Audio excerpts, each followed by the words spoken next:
Permutation combination का first model discuss करते हैं, जहां हम परमुटेशन से रिलेटेड क्वेश्चन को करेंगे, यानी कि अरेंजमेंट से रिलेटेड क्वेश्चंस को करेंगे। हमें पता है number of permutation of n object taken r at a time given as n factorial divide by n minus r factorial.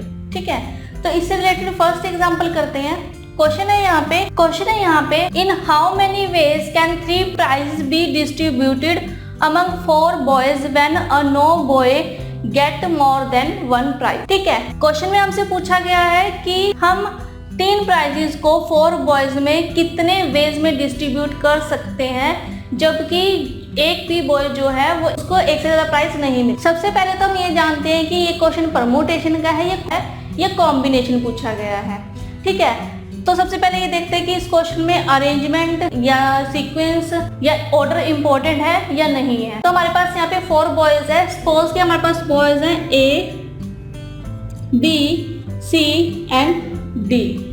ठीक है, और इनमें 3 प्राइज को डिस्ट्रीब्यूट करना है। सपोज कि प्राइजेस है 1, 2 एंड 3।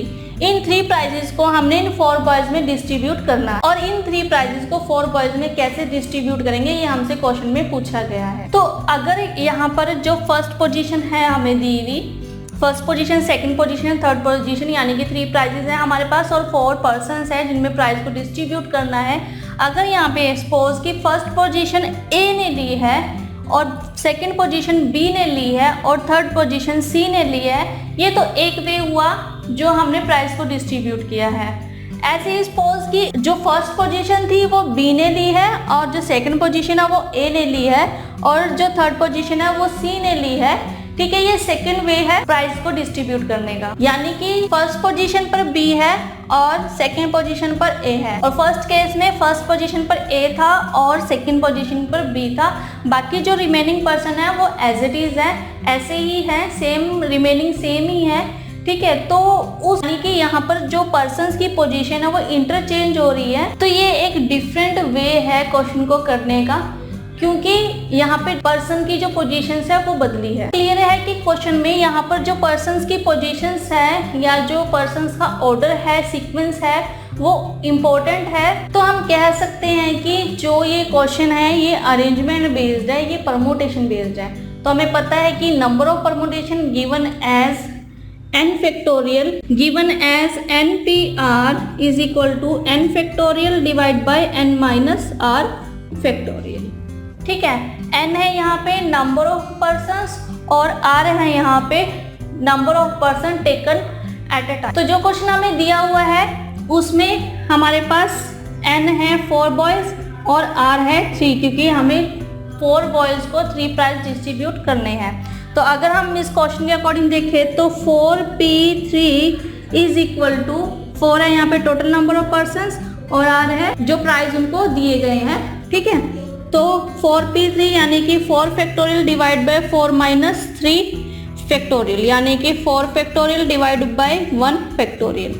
तो 4 factorial divide bye 1 factorial, 4 factorial हमें पता क्या होता है 24। तो यानी कि 4 बॉयज में हम 3 प्राइज अगर डिस्ट्रीब्यूट करें तो हम 24 वेज से प्राइजेस को डिस्ट्रीब्यूट कर सकते हैं इन 4 पर्सन्स में। अभी हमने इस क्वेश्चन को किया फॉर्मूले को अप्लाई करके। हम दूसरे तरीके से भी इस क्वेश्चन को कर सकते हैं प्रिंसिपल ऑफ मल्टीप्लिकेशन की हेल्प से। प्रिंसिपल ऑफ मल्टीप्लिकेशन कि अगर एक एक्शन x वेज में डन हो रहा है और दूसरा एक्शन y वेज में डन हो रहा है, और अगर हम उन दोनों एक्शंस को एक साथ डन करें तो वो होगा x इंटू वाई वेज में, यानी कि one action can be done in x ways and other action can be done in y ways, then both the action can be done in x into y ways. तो आइए अब हम देखते हैं कि इसको प्रिंसिपल ऑफ मल्टीप्लिकेशन की help से हम कैसे सोल्व कर सकते हैं।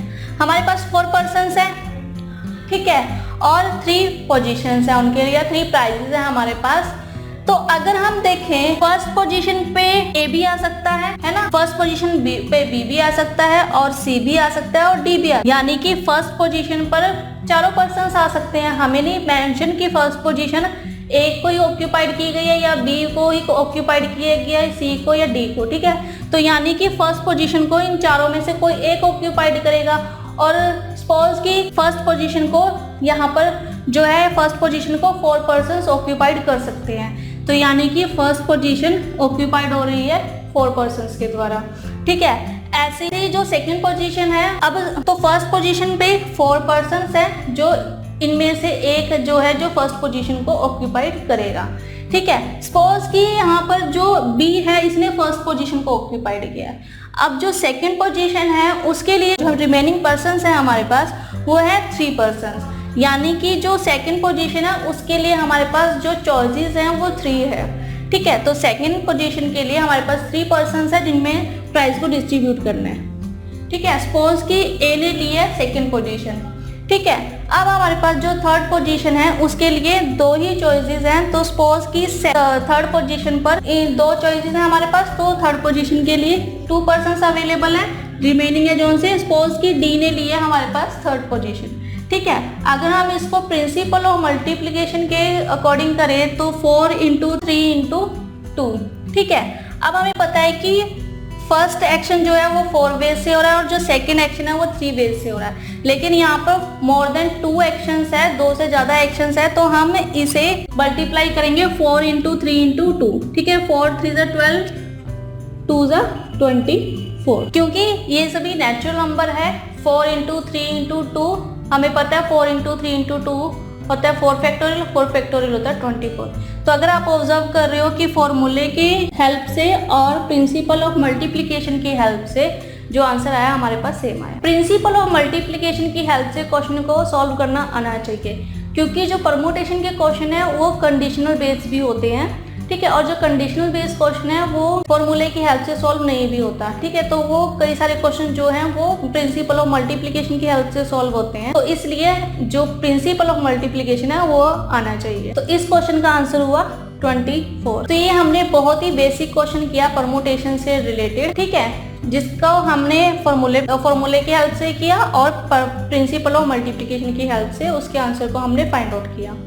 सपोज कि हमारे पास क्वेश्चन में 4 बॉयज है, 4 ही प्राइजेस है, तो हम कितने वेज में 4 प्राइजेस को 4 बॉयज में डिस्ट्रीब्यूट कर सकते हैं, जबकि एक भी बॉयज को एक से ज्यादा प्राइज नहीं दिया गया। तो यहाँ पे नंबर ऑफ पर्सन्स भी 4 है और जो पोजीशंस हैं वो भी 4 हैं।